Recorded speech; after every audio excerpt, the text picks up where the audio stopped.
Fala aí, galerinha do nono ano, tudo bem com vocês? Espero que sim. Estamos aqui para a gravação de mais uma videoaula e eu vou pedir para vocês pegarem agora o caderno, o lápis, a borracha e a caneta. Prestem atenção nas próximas falas, pois será muito importante para vocês, ok? Para o nosso prosseguimento. Então, anotem o que for dito. Sem mais delongas, vamos para o tema de hoje. A Revolução Russa, os últimos passos dos Romanovs. É meio tenso, sim, mas é por aí. Os últimos passos dos Romanovs, porque eles eram era a família real, né? A família que comandava a Rússia. Então, quer dizer que está chegando o tempo de acabar esse reinado. Antes de falar propriamente da Revolução Russa, nós temos que falar do contexto desse império, desse reino russo. Então, vamos lá aos principais pontos. Eu vou ler para vocês agora. O Império Russo ele era comandado pelo Czar, que é o César, né? A palavra Czar, ela vem de César. O César, ele era o título dado ao imperador do Império Romano. Então, relembrando essa figura do Império Romano, o líder máximo da Rússia vai ter o título de Czar. E esse czar, por vários séculos, ele saía sempre da família Romanov. Então, ele vinha da família Romanov, que compartilhava sua autoridade com a Igreja Ortodoxa. Ou seja, pessoal, os impostos do Império Russo, eles iam para a família real russa, para a família Romanov, e para a Igreja Ortodoxa. Porque dentro da Rússia não vão ter só os russos, né? Não vão existir só os russos. Vão existir também ucranianos, finlandeses, lituanos, vários outros povos. E esses povos têm línguas diferentes. E por terem línguas diferentes, eles vão sempre entrar em conflito com a Rússia. E quem é que vai tomar conta desse conflito geralmente? Já que o rei está distante, o rei fica concentrado ali na capital. Ele vai ser comandado pela Igreja Ortodoxa. As pessoas vão obedecer o sacerdote da igreja, certo? E então, ele que vai comandar as ações e vai também levar parte da riqueza dos habitantes do campo, dos camponeses. Então, vamos lá. Além dessa questão do czar e da Igreja Ortodoxa, o povo russo vai ter a visão do czar como um paizinho.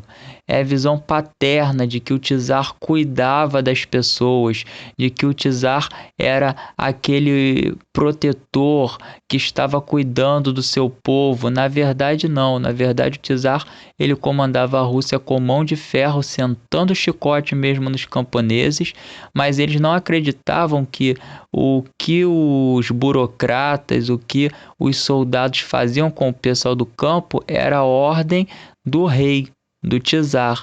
Na verdade, eles pensavam que aquilo dali era porque o soldado ele era ruim mesmo de coração, o burocrata era ruim. Então as pessoas do campo, os camponeses russos, eles não vão ter raiva do czar. Eles vão ter raiva dos burocratas, dos soldados, porque eles vão pensar que essas pessoas que estavam ligadas ao czar estão traindo o czar ao tratarem eles assim. Na cabeça desses camponeses, nunca o czar os trataria daquela maneira.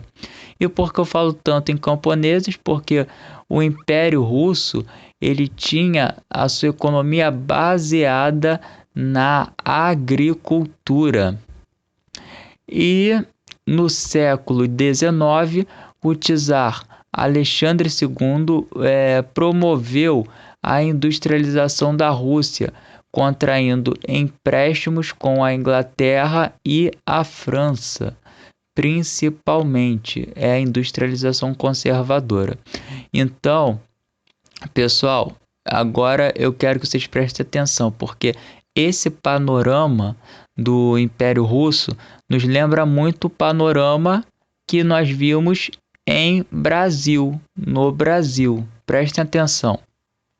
Olha só, as semelhanças entre o Brasil e a Rússia ali no final do século XIX e início do século XX.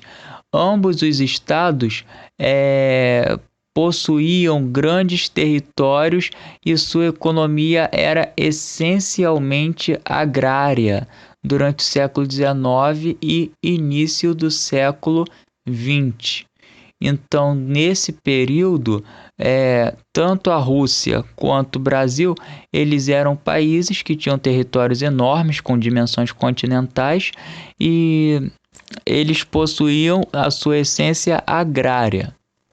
E a diferença é que a política de industrialização do governo russo prosperou, enquanto no Brasil a ideia não floresceu no início do século XX, devido ao poder da oligarquia cafeeira. Isso quer dizer o quê? Quer dizer que na Rússia, quando o czar pegou o empréstimo com os ingleses e com os franceses, ele fez para investir de verdade. Foi ao contrário do que aconteceu no Brasil, lá na política do encilhamento. Não sei se vocês vão lembrar, nós ainda estávamos em aula presencial, quando eu falei da política do encilhamento do ministro Rui Barbosa. Por que ela não deu certo? Porque os oligarcas cafeeiros, ao invés de pegar aquele dinheiro para investir em indústria, eles investiam no campo, na terra, para fazer com que as suas lavouras de café prosperassem mais. E isso fez com que o dinheiro que seria usado para investir no desenvolvimento da indústria brasileira não fosse aplicado desta forma. Aí, pessoal, nós vamos para essa parte que eu acabei de ler, porque quando eu falei da questão de que o czar Alexandre II, ele vai começar a promover, ele começa a promover o Alexandre II, e quem termina o desenvolvimento ali no início do século XX é o Nicolau II. Todos os dois segundos, né? O Alexandre II era o pai, o Nicolau II, ele era o filho, entenderam? Então, ele vai promover uma industrialização conservadora. Então, qual é a diferença entre industrialização clássica e industrialização conservadora? Vamos lá. A industrialização clássica, ela nos remete à Revolução Industrial do século XVIII. Então, quando a gente fala da industrialização clássica, nós estamos falando das pré-condições que têm que ser cumpridas para se realizar a industrialização. Quais são essas pré-condições? A acumulação de capitais, liberação de mão de obra, formação de mercados consumidores, desenvolvimento tecnológico e matérias-primas disponíveis no território. Quando a gente fala da industrialização conservadora, que foi o que aconteceu na Rússia, nós estamos falando de uma interferência do Estado na economia. Por quê? Porque a Rússia, assim como a Alemanha, foram nações que não produziram a sua riqueza, não acumularam capitais. O que eles fizeram? O governo, ele encontrou capital, no caso da Alemanha, através da Guerra Franco-Prussiana, e aqui da Rússia, através dos empréstimos contraídos com a França e com a Inglaterra. O rei vai pegar esse capital e vai investir diretamente no processo de industrialização. E qual é a consequência disso? A consequência é que não há uma formação de uma indústria clássica, não há uma adaptação do povo à industrialização. Etapas são queimadas nesse desenvolvimento industrial russo. E essas etapas queimadas é que vão dar liberdade para que ideias como as ideias do socialismo científico penetrem na Rússia com mais facilidade. Mas isso a gente vai ver daqui a pouco. Então, pessoal, como eu estava falando com vocês, a industrialização conservadora, ela traz problemas quando ela queima etapas da industrialização. Então, não só vai trazer ideias ideológicas como o socialismo, como também vai acentuar a desigualdade social dentro da Rússia, porque vai existir agora a diferença entre os trabalhadores do campo e os trabalhadores da cidade.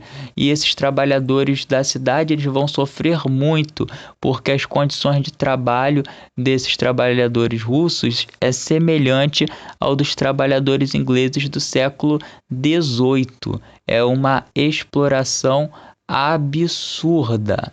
Pessoal, aí nós temos a imagem do Nicolau II, ele e sua família, são os Romanov. Esse foi o último czar russo. Então, durante a Revolução Russa, é desse camarada que nós estaremos falando que estava no poder, Nicolau II, o czar russo, ok? Galerinha, então agora nós vamos para a oposição ao paizinho. Por que esse título? O paizinho é o czar. Como eu disse no início, o czar é visto como aquele que cuida, aquele que traz amor, que traz carinho. Então é oposição a esse paizinho. Porque o que acontece?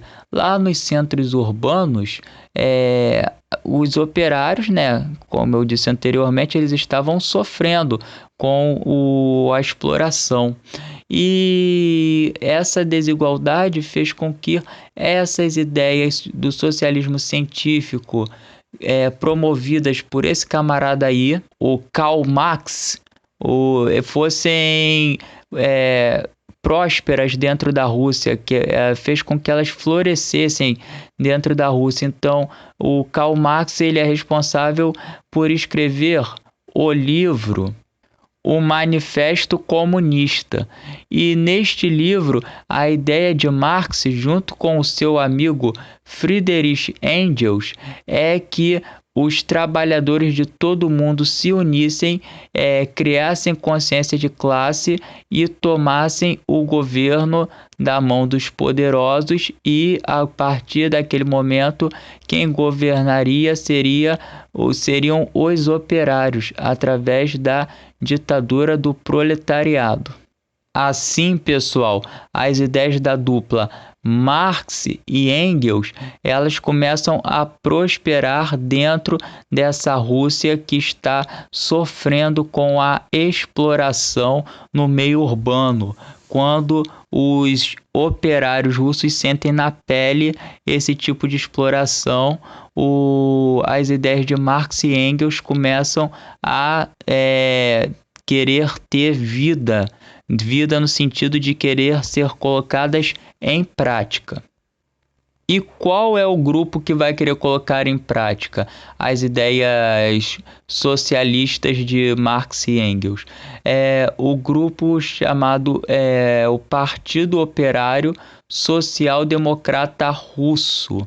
Esse vai ser o partido dos trabalhadores da cidade, os operários, né, que vão querer botar em prática essas ideias do socialismo científico. No entanto, não são todos os integrantes desse partido que vão querer se valer do socialismo científico. Por isso que o partido ele vai ficar dividido em duas partes. os bolcheviques e os mencheviques. Os bolcheviques, a palavra bolchevique em russo significa maioria. Toda vez que vocês ouvirem bolche em russo, quer dizer grande, né? Maior. Tanto que tem acho que é o teatro de Bolshoi. Bolshoi é o que? Grande, né? Algo grande. Então, bolchevique significa maioria, e eles eram representados pela cor vermelha.